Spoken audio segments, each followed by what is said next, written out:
better type on the Telegram that all who are there should just hook on YouTube quickly, first of all.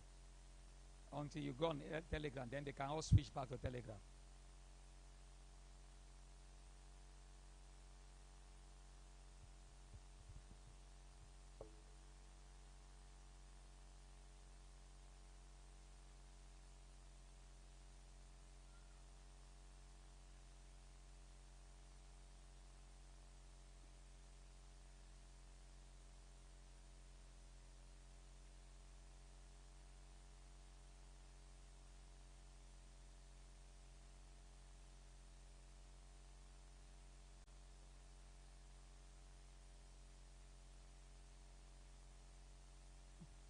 Joshua, you're on now.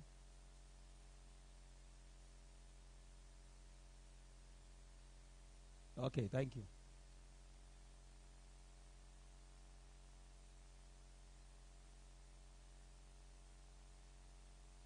Good evening, class. Okay, God bless you. Thank God people came early because I do not intend to wait for anybody today. And the online class, is anybody in class right now? Eh? Okay. Okay, so today we have 2 courses, the church, CH05, and ministry gift, MH06. But let me finish mentorship and apprenticeship now. And then quickly we switch to the next courses, the church and that of ministry gift. So, concluding mentorship and apprenticeship, MA03. Last time, we stopped at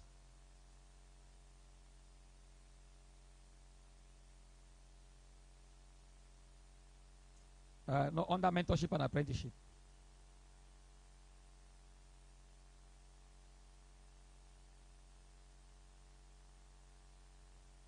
What mentorship offers.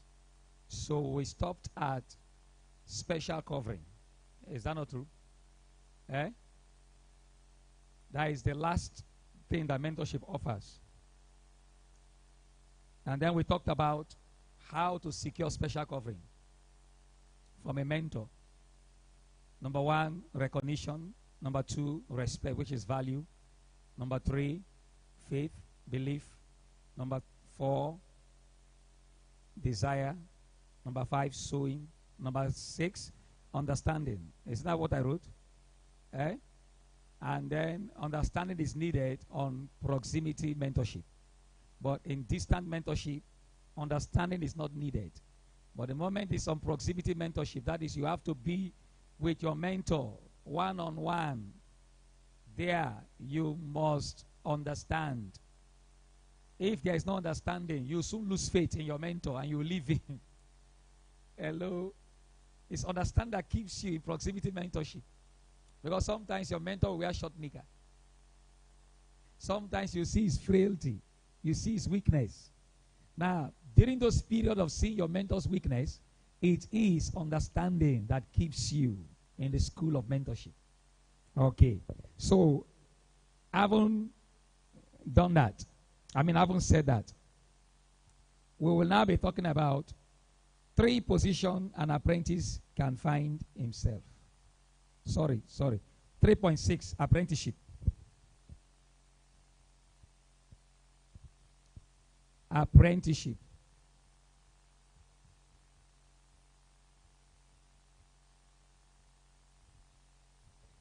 All this while, we'll be talking about the side of mentorship. The courses are mentorship and apprenticeship.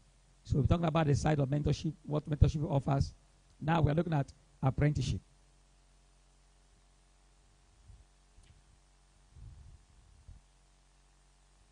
This is simply described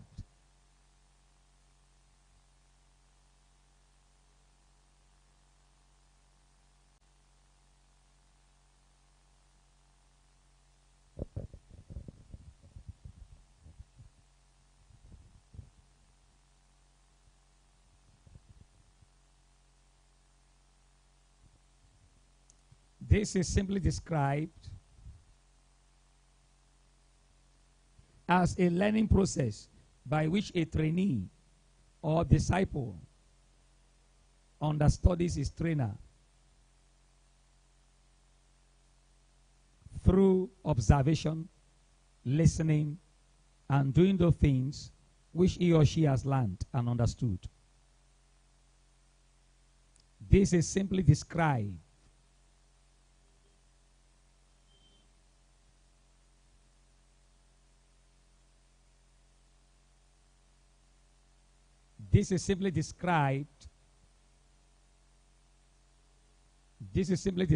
as a learning process by which a trainee or disciple understudies his trainer through observation, listening, and doing those things which he or she has learned and understood.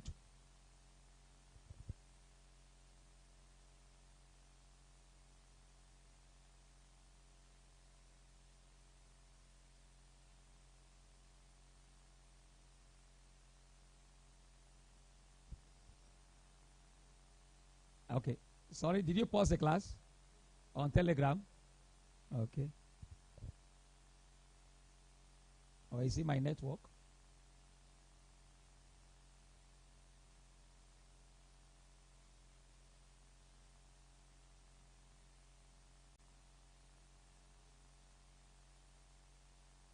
Okay, you say I should come again. I said apprenticeship is simply described as a learning process by which a trainee or a disciple understudies his trainer or mentor through observation, listening, and doing those things which he or she has learned and understood.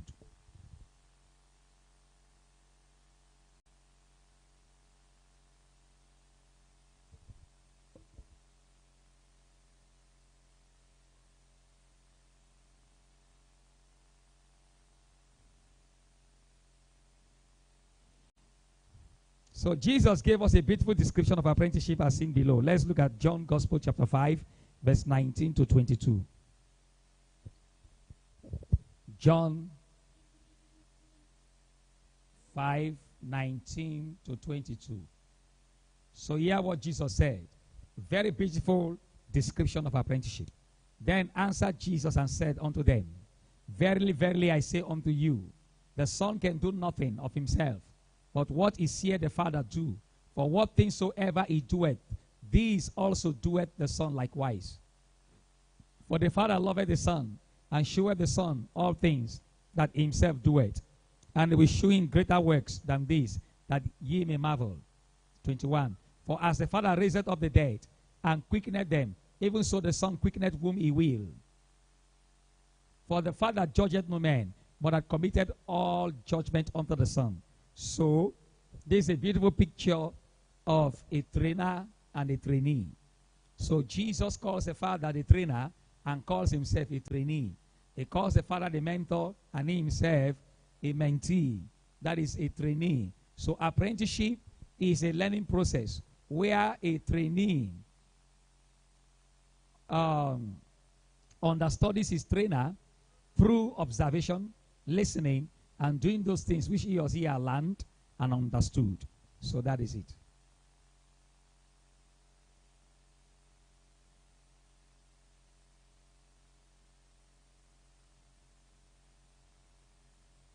Okay. 3 positions an apprentice can find himself.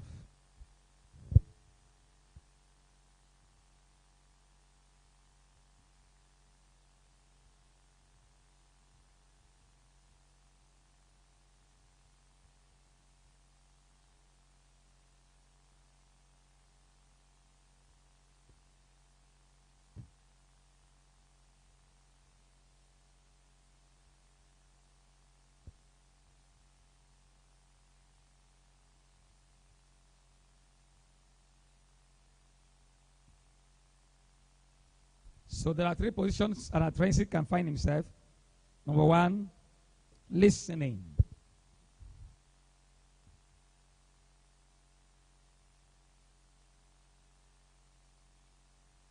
Number 2, observation.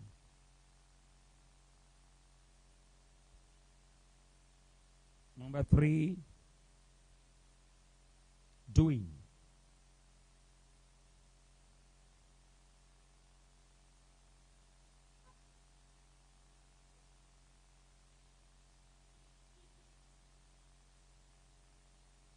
That is acting.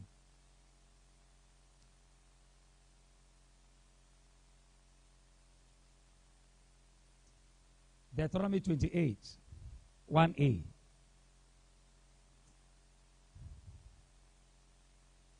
And it shall come to pass, if thou shalt hearken, if thou shalt hearken. Hearken there means listening. Listening. So, listening entails using your sense of hearing to give complete attention to instructions.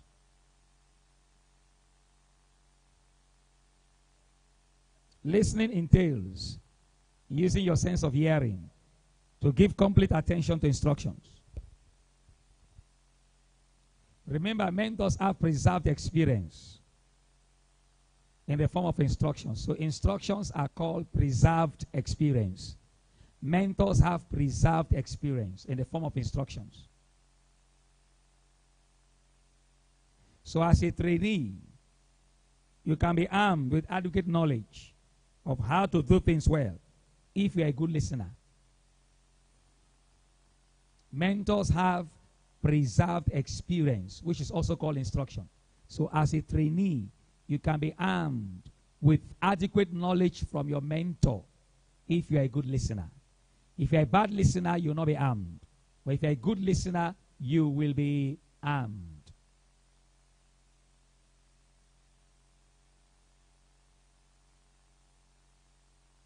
Somebody should be operating the camera.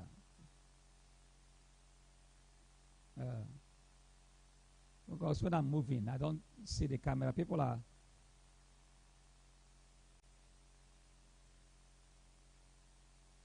Okay. All right, yeah. So, in the course of listening, one's mental concentration is often tested, and one's intelligence is noted, and your ability to interpret or comprehend or understand is also proven, and your level of assimilation and dissimulation is measured accurately. What you release back is often as a result of what you received. So in the place of listening, your mentor will test the following.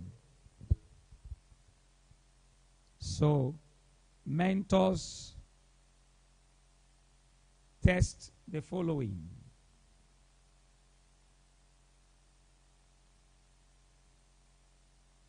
To know if you are a good listener.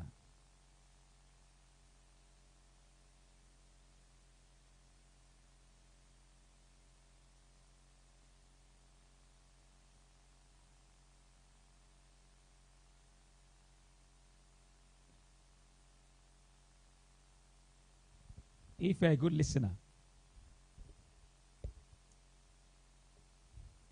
Number 1, your mental concentration.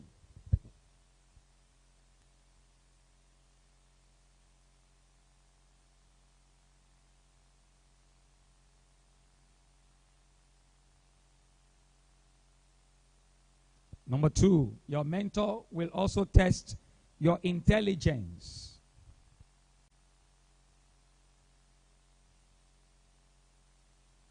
Number 3, your mentor will also test your ability to comprehend.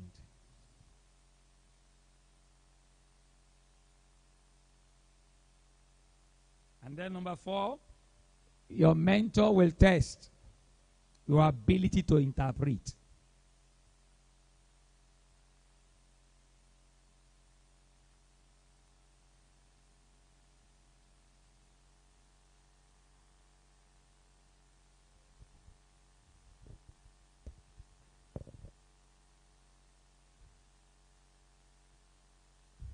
As a mentor, I have studied my disciples, trainees who come to me, and I can tell you the quality of their mind by putting them through a microscope.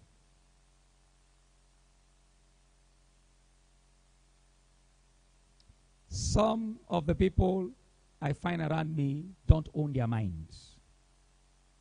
And I know it by the result they produce at the end of the day. So, testing a mental concentration of an individual shows you whether the person is able to own his mind. Those who own their mind concentrate. As they are listening, they are concentrating. But those who don't own their mind, they are listening, but they are not concentrating. Now, you know if a person owns his mind. You are telling him something. The person is saying, yes, okay, okay. But by the time the person comes with the result, you are wondering, are you normal? Is this what I told you? Oh, so all this while that I'm speaking big English, you are just, responding to the melody, maybe of my voice, who knows? And you are not even listening to the content of what I'm saying. Because if you are listening to the content of what I'm saying, you will produce it. I don't know if I'm communicating. No, you just be talking. Yes, yeah. In fact, the person will be so enthusiastic, and you think that the person is on the same page with you. It is after the person brings the result, you will now realize that you are in Nigeria, the person is in Jamaica.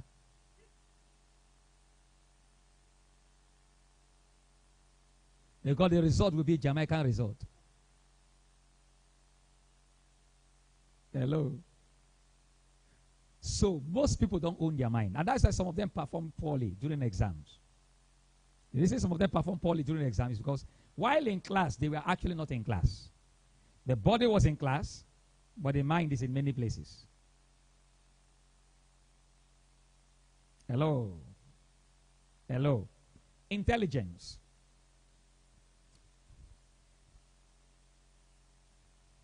Being intelligent is not a gift, but how well you are able to listen. How well you are able to listen can sharpen your intelligence quotient. Listening is one of the best components of learning. A good listener surely shows features of intelligence. Good listeners. Comprehension. If you have been through secondary school, you know that there is what we call reading and comprehension. That is, try to review what you have read and tell us. That is the period most people fail. Because even while they are reading, they are not reading properly. So, the question in English language is simply that what they are asking you is there. Is your ability to dig it out from the pages simple. That is what makes essay comprehension easy in English language. Because the answer is before you. Just produce what you have understood while reading. That is testing your concentration. Most people read and they are not concentrating. So hence you are not concentrating, it doesn't stick. So if it doesn't stick, there's nothing to produce. Now sometimes, if you check results, when sometimes as mentors we mark people and we test their results, you see that some perform poorly. That doesn't mean that the person is not really an intelligent person. No. Are you getting me now? But it's because the person lacks concentration. Lack of concentration makes you a poor student. Not because you are a poor student, but you became a poor student because of lack of concentration. Okay. Another is interpretation. Interpretation is giving back what you have received. Comprehension is showing signs of understanding what you have read or what you had. Showing signs of understanding. The interpretation is actually giving back. Hello. Hello. It is akin to report. When you are interpreting, you are reporting. Prince, you came late today, and today is your birthday. I think today is your birthday. Put your hands together for him. God brought him to this world on this day, the 23rd of August. God bless you. And this same day also, Edwin and Daniela, my daughter, was also born. So that means you and Daniela are birth mates. Okay, God bless you. Sit down, but don't come late next time. Today is your birthday. That's why we are happy with you, not because you did anything right. Happy birthday to you. All right. Okay, so are we still on? So the next position of an apprentice, learning position, is called observation. I need to remove it from here so that it will not look as though probably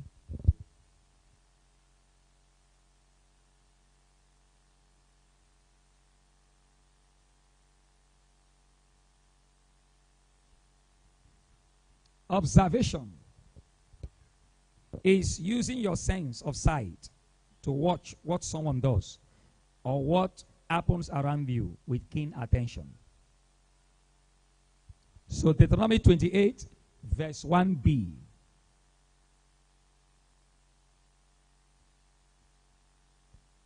If thou shalt hearken diligently unto the voice of the Lord thy God to observe, take note, to observe. So number 2, to observe. To observe. So observation is next after listening. Observation is a position an apprentice position himself in order to replicate what his trainer has put in him. Like listening, observation requires undivided attention. It also requires mental concentration. So observation requires mental concentration. It requires good intelligence. It requires understanding and complete and correct interpretation. So both listening and observation are at the receiving end. That is why concentration is required.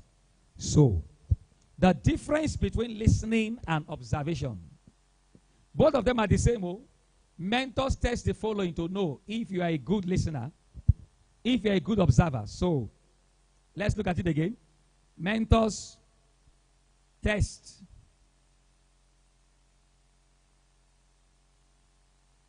if you are a good observer.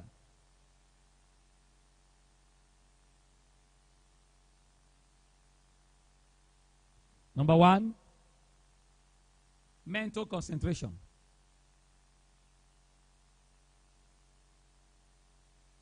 The same thing. B, intelligence. C, comprehension. And D, interpretation. I think you see that same thing. So, if you're a good observer, your mentor will test these same things again. So you see that listening and observation. There are 4 yardsticks for a mentor to test if you are a good listener or if you are a good observer. The only difference between listening and observation is that one is done with the eyes and the other is done with the ears. That is all. Hello? The difference is just the organ we employ. We employ the eyes for observing, and then we employ the ears for listening. That is all. And your mentor will surely test these 4 areas.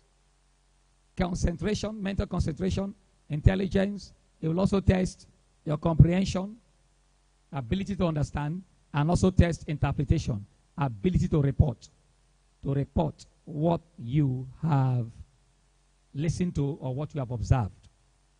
So, listening and observation are at the receiving end, meaning that when listening, you are receiving, and when observing, you are also receiving. When observing, you are receiving with the eyes. When listening, you are receiving with the ears. Now, the last position where an apprentice finds himself is acting, doing. Hello. So let's go back again, Deuteronomy chapter 28, 1c.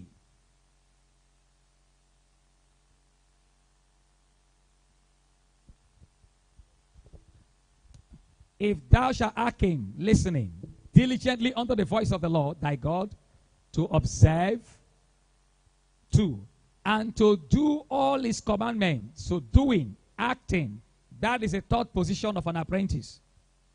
An apprentice acts. An apprentice does. That is why it's called apprentice. When you go to a shop, you see some boys, they call them apprentice. They don't sit down to observe. You see them acting because they have moved from the position of observing and listening. Now they are doing what their master has taught them over the months and over the years. That is why in the medical field, you have what we call housemanship. After the doctor in trainee has observed, has listened for 6 years, he's been listening, observing, listening, observing. Then they now give him 1 year of housemanship. That is apprenticeship. Go and do apprentice. Now, be acting on what you have listened to, observed, haven't been tested. Whether you have a good mental concentration, whether your intelligence is sufficient, whether you can comprehend, understand what you are doing, or interpret by giving report of what you have observed for these 6 years or listened to for these 6 years. It is during your housemanship they will now know whether you are a very good apprentice or not. Hello. That is it. I hope that is clear to us. So that is the position of being an apprentice. Doing. That is acting. Okay. Now, in the place of acting is practicing. As it's practicing, it's getting better. As it's practicing, it's perfecting. It's getting better. Doing or acting is behaving what you have learned through listening and observation. Simple.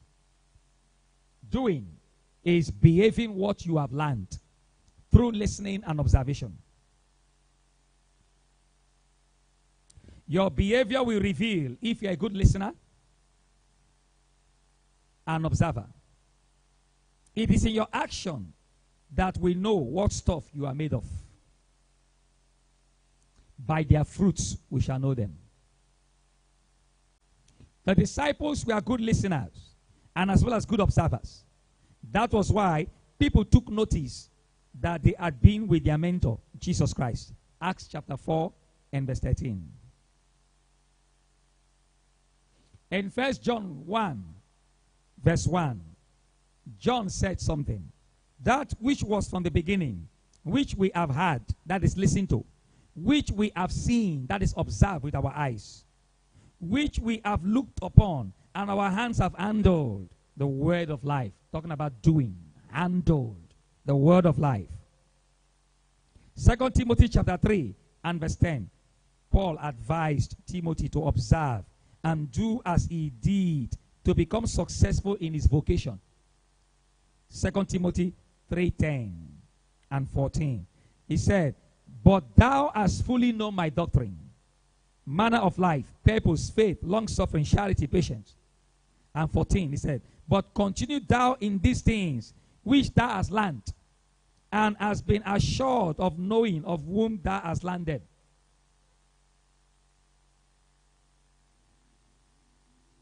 So in summary, a trainee's success in the school of apprenticeship depends largely on his ability to listen, observe, and act according to the prescription of his or her mentor.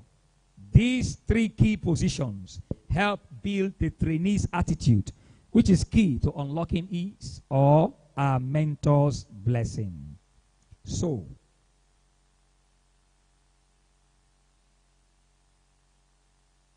Now, there is a form that each and every one of you will have. That is the last phase of mentorship and apprenticeship. This form is called testimonial assessment, where you have to pick someone to assess. Now, that will tell me if you're a good leader. Because there's a way you assess people. I'll be able to observe some things and see whether you are accurate. And if you're accurate, then I'm going to consider a very good leader. Is that clear? Okay. So, this brings me to the end of this course. God bless you. Any question? Any question? Mentorship and apprenticeship has come to an end. So, I'm wiping off the board. But those who are online, please, if you can screenshot, better. You can screenshot. God bless you. Please make sure you just, yes, then screenshot.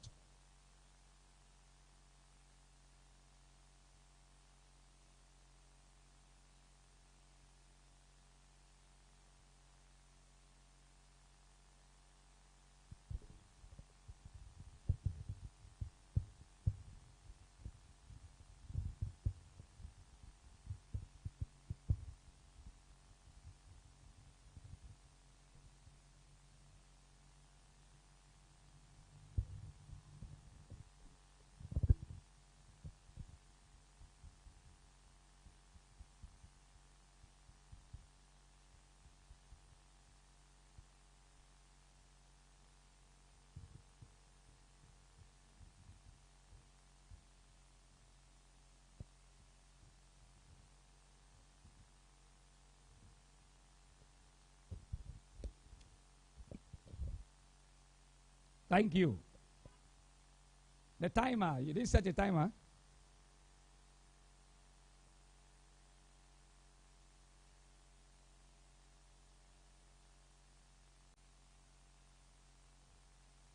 So it's like 25 minutes left.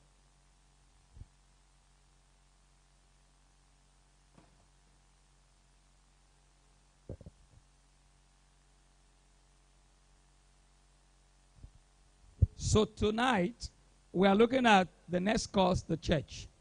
So 5.1, origin of the church.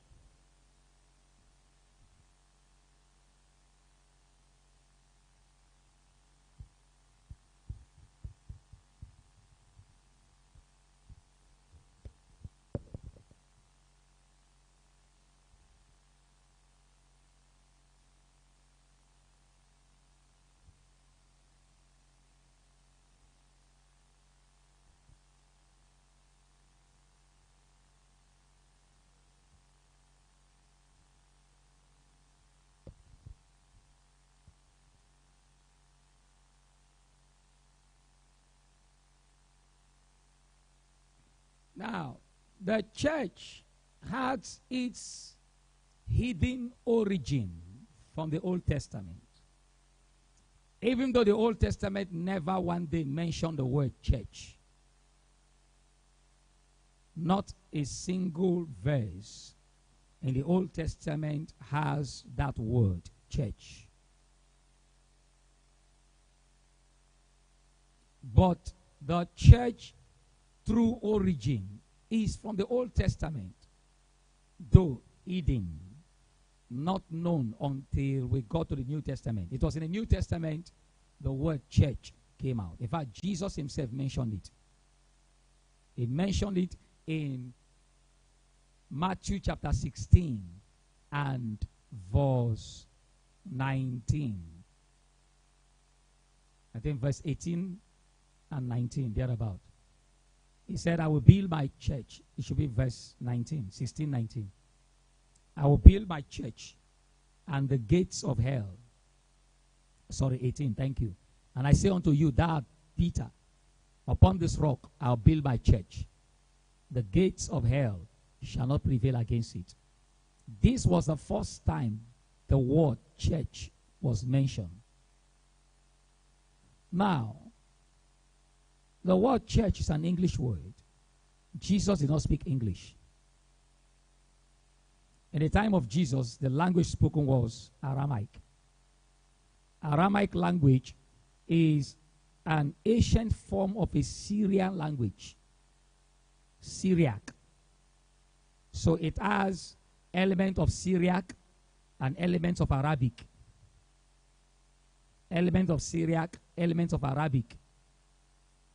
Now you might be wondering, why was there Syrian language inside? There was Syrian language inside because by the time Jesus was born, too many nations have invaded Israel. In fact, Israel was no longer known to exist. Rather, there were regions that were known to exist. Places like Judea, Jerusalem, Samaria.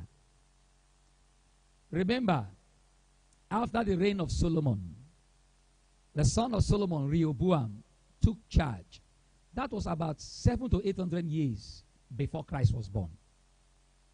But the son of Solomon, Rehoboam, was not wise. And so God divided the kingdom. And he gave two unto Rehoboam, Judah and Benjamin. Benjamin being the tribe from which the first king of Israel, Saul, came from.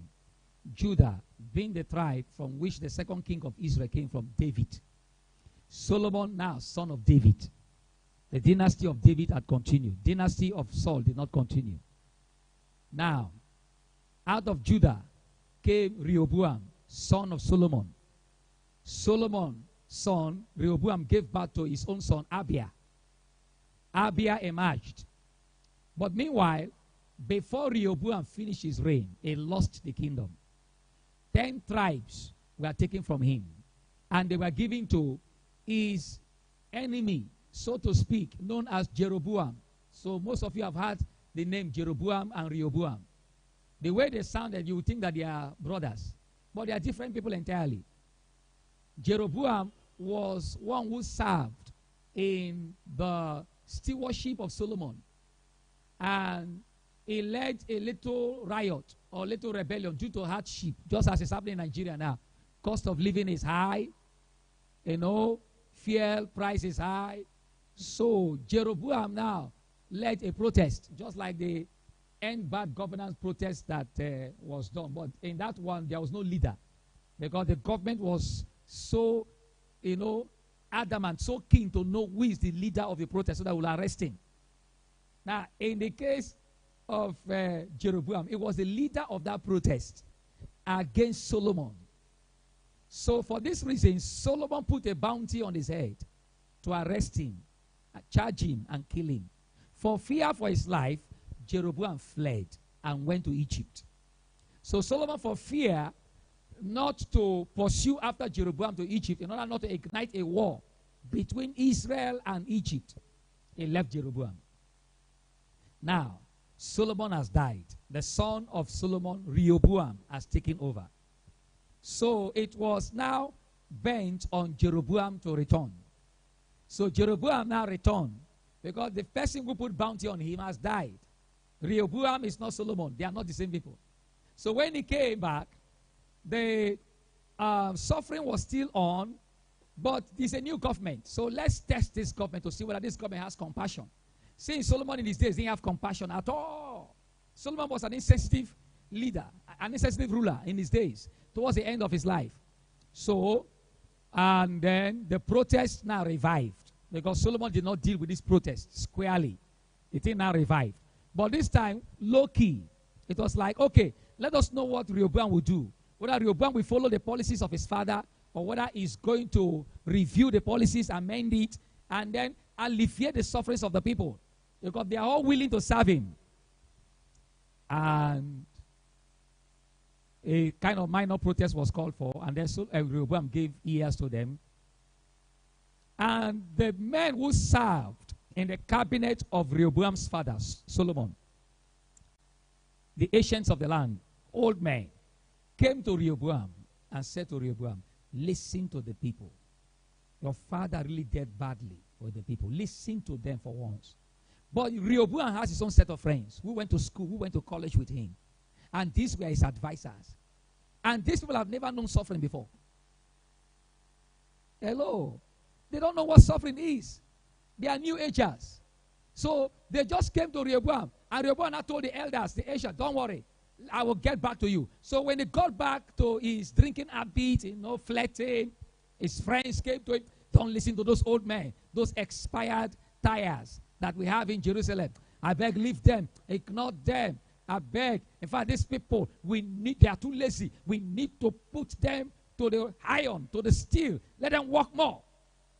So this day was set for a nationwide broadcast to be given, just like Tinubu did during the protest.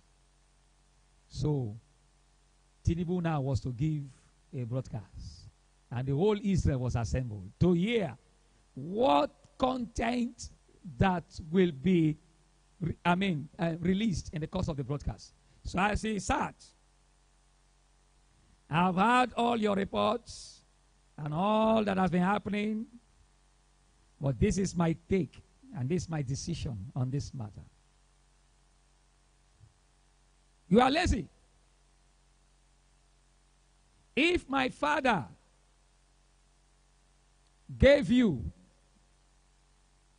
the job of a donkey, I will give you scorpions and serpents that will be biting you while you are carrying the load of a donkey. Come on, go back to work. Stupid people. Rehoboam said, I thought you'll be wiser than your father. Oh, Israel, to your turn. So there was a riot, and the riot led to division. Before the very eyes of Rehoboam, only 2 tribes were left to him to fulfill a prophecy that a prophet gave Jeroboam. A prophet known as Ahijah.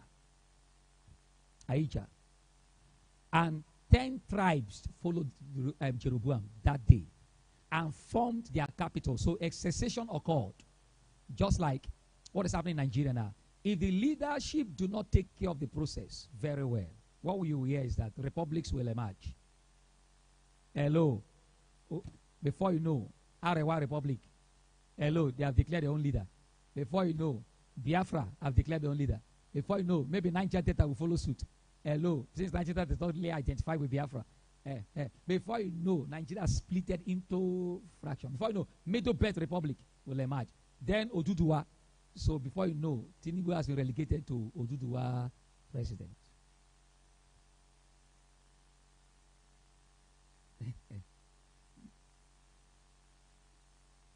You see why I brought this into perspective now. That is what happened in Israel. And then it happened. Only 2 tribes left, Benjamin and Judah. And the other 10 left. And made Jeroboam their king. And it was ordained by prophet. And he ruled. But the mistake he did was that he now went and established a tabernacle and an altar at Ephraim. And said, "Oh Israel, to your gods."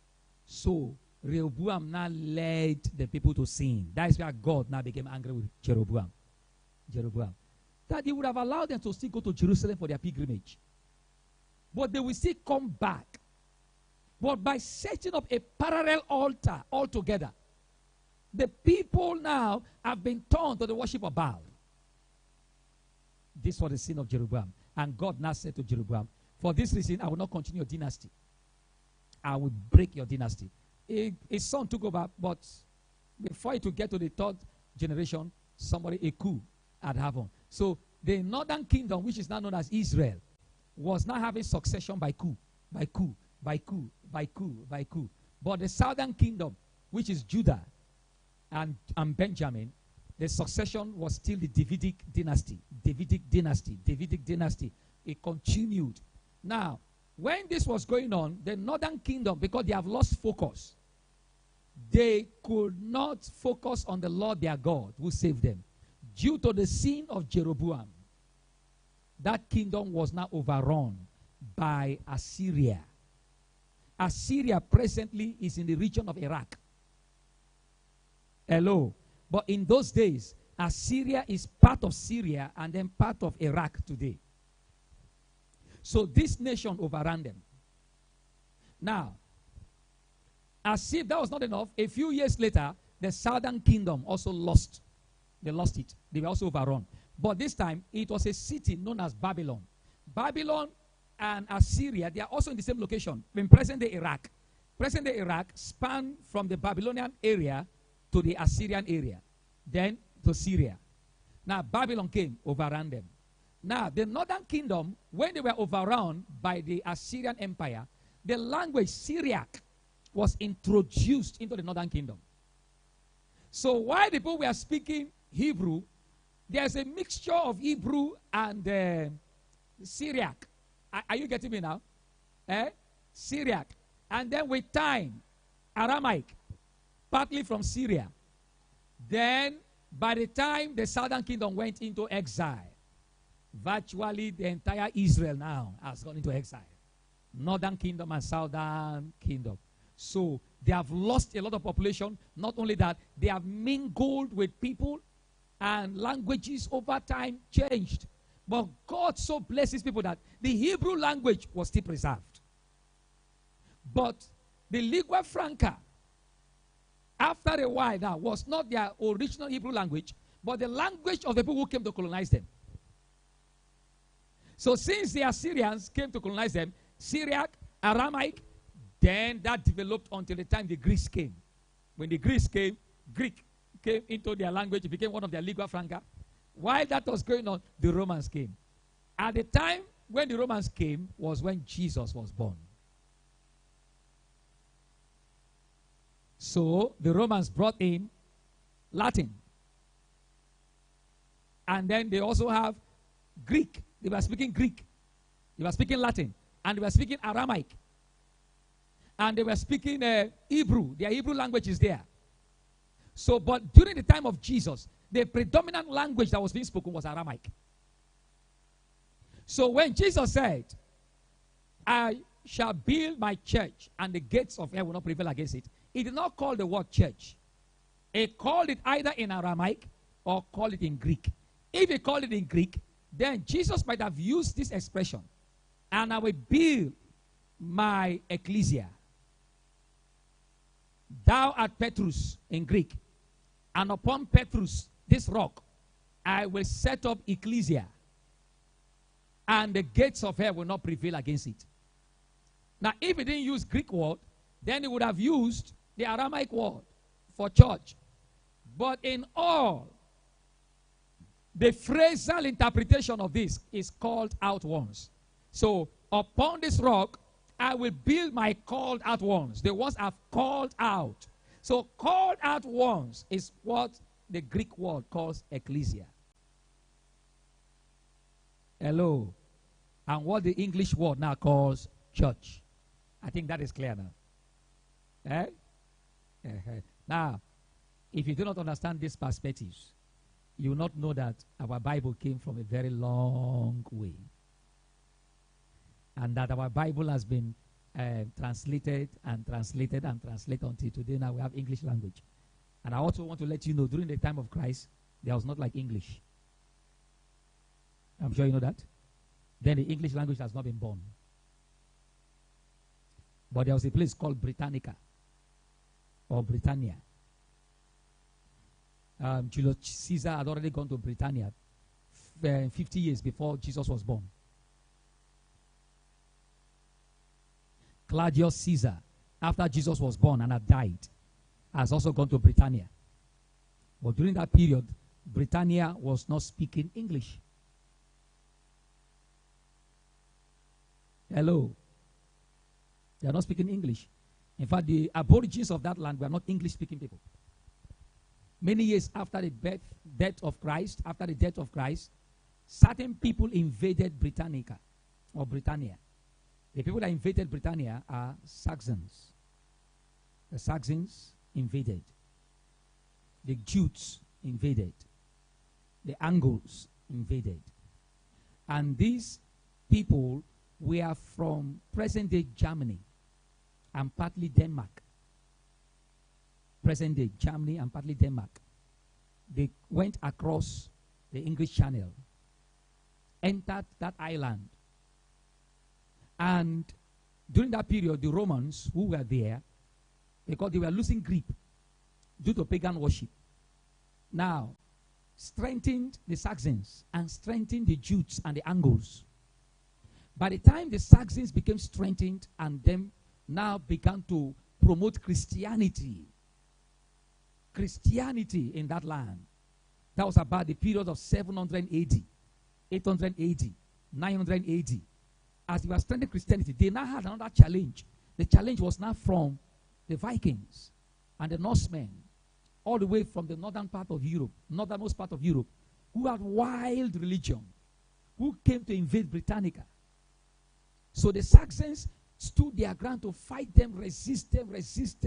When they could not resist them any further, what happened was that the Danes, the Norse, and the Vikings, whatever they were known as, when eventually they were able to have their share in present-day Britannica, they now adopted Christianity. But it was about this period the English language started emerging little by little from a mixture of Saxon, Angles, Jutes, a little bit of the Norse, the French, and then Old Latin. Old Latin. By the time it was in the 14th or I think 1200, during the time of King John, 1200, during the time of King John, the English language has about then that old English language, 1300, 1400, 1500. You have people like Shakespeare, one of the greatest dramatists and writer. They were the promoters of the English language at this early stage. By the time you get to 1600, King James the King now put a few people together to write the Bible, King James, mainly drawing from Wycliffe. Remember John Wycliffe? John Wycliffe was also an Englishman. So these are the English language emerged. So most of these things now we're not translating to English. So today we have the word church in English. So take note of that. I'm just giving you origins. So even though you are not writing, this thing should be in your head. That is why it needs to be a good listener and also a good observer. Not tomorrow night and I say, Pastor didn't give us note. That is why to be in class is better. Hello.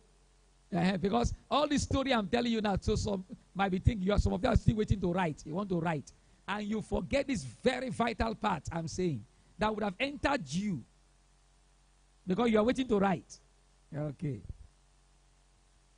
Those online, I hope you have benefited from this. Very important, because if you are not in class, you are not in class. That is one thing, because not everything is written. Okay. So, let me just give you small, maybe you can write, no problem, but I've given you the origin of the church in a story. Hello, I've given you in a story. Everything by the grace of God has come to you, but God bless you. Now, there is a hidden origin of the church. The hidden origin of the church is found in Genesis 1:26.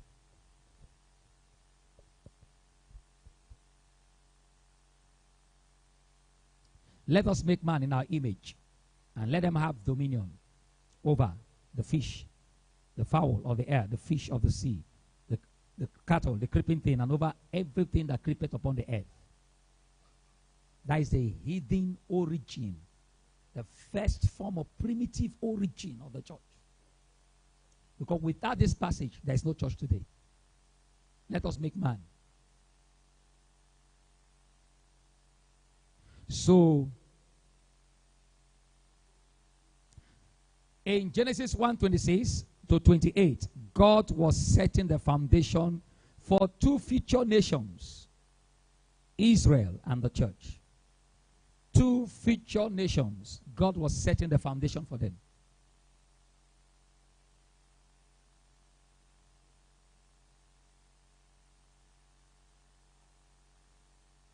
God began these two nations from Adam and Eve, making the Adamic race the true origin of the church.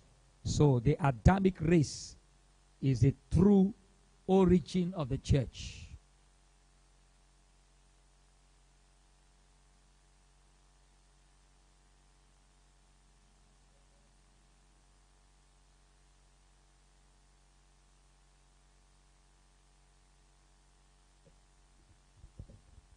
Parallel thoughts on the origin of the church.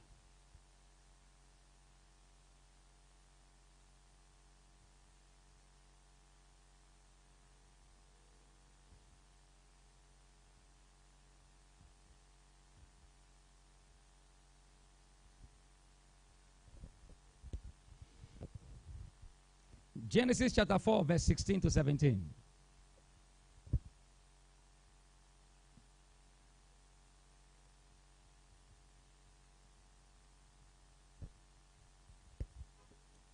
Read. And Cain went out from the presence of the Lord and dwelt in the land of Nod, the east of Eden. And Cain knew his wife.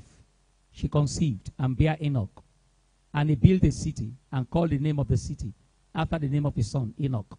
So the first city that was ever built was known as Enoch.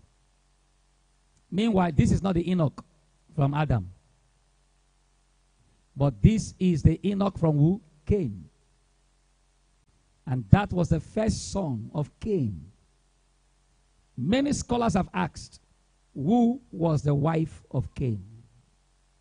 Some scholars have said that the wife of Cain must be one of Cain's sister, Cain and Abel's sister. That school of thought may not be wrong, because we are not there. We do not know the age difference between Cain and Abel.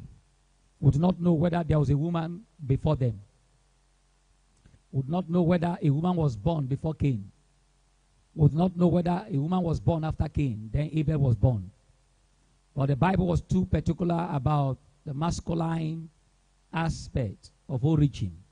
So it was concentrating more on the male and not female. However, if I were to be scientific, I would say, for the fact that God Almighty rejected the Cain race through the flood, then it might have meant that the wife of Cain might not be of the same genetic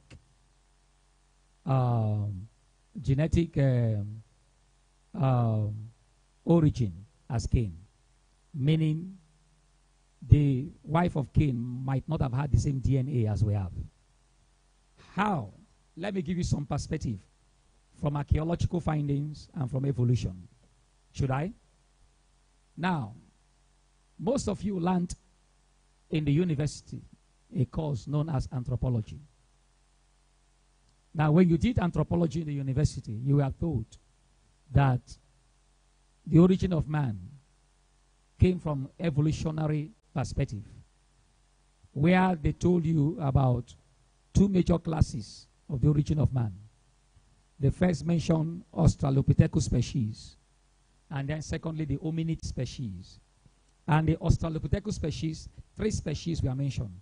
The first are known as the Afarenses. The first were known as the Africanus. The second were known as the Afarenses. And the third were known as the Robustus.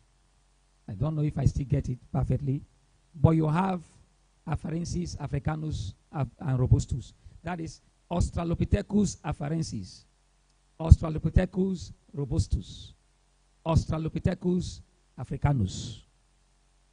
Now, archaeologists' finding has it that many years elapsed before a fossil, a particular fossil of a particular species was discovered. And when they dated it with a scientific method known as carbon-4 dating, it gave the age of the bone. Now, these bones, when they assemble them, they look like apes. The head of these Australopithecus species were like the head of an ape, current ape, monkeys. The jaws were tiny, the skulls were small, and the faces protruded like this. So, they looked at it and said, since the brain is small, the brain is not capable of invention, of ideas. So for that reason, they live like animals. But what differentiated them from apes was that these beings did not walk with their hands. Because apes walk with their hands. A chimpanzee, a chimp, may stand and walk, but not for a long time. A gorilla may stand and walk, but not for a long time. And orangutan, the one you find in Indonesia, in Asia, That is the red 4 gorilla. In Africa, you have the black, but in Asia is red 4. You understand? So they call it Ora Gotan. Now, they don't walk for too long with their 2 legs. They will have to use their hands to support. But for this species, from the findings and the records, they didn't walk with 4 legs or their hands supporting their legs. All their life, they walk with 2 legs. And that is called bipedalism. So whatever that is capable of bipedalism must be a human.